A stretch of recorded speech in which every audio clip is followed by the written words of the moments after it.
50 years of women at Harvard Business School. What does that mean to you? It's been a really big year, and before I had the role of co-president of the WSA, it would have meant a lot, but not nearly so much.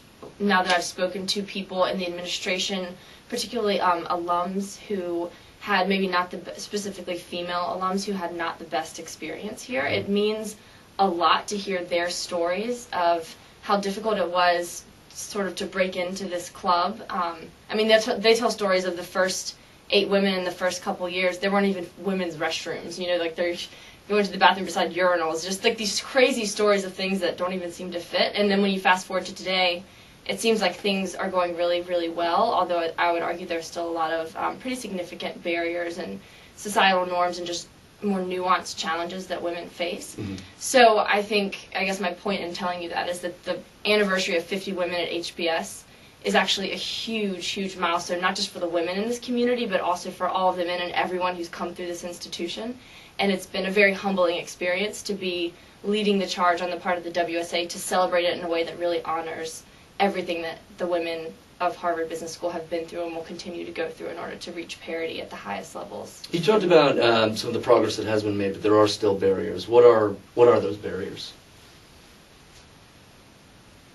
I think they're more subtle, and as a result, more difficult to tackle.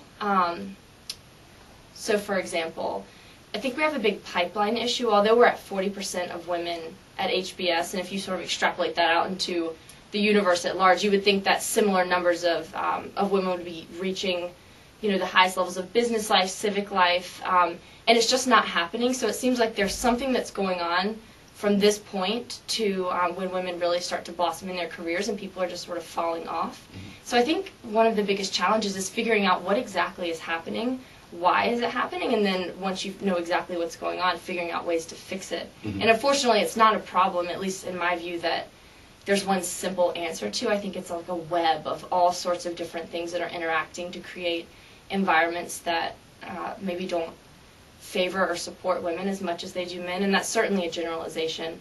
But I think the challenges are like embedded societal norms at this point, mm-hmm. rather than regulatory discrimination or things like that. I mean, for the most part, the easy stuff is done. You know, you can't discriminate based on gender or, you know, sexuality or race or age.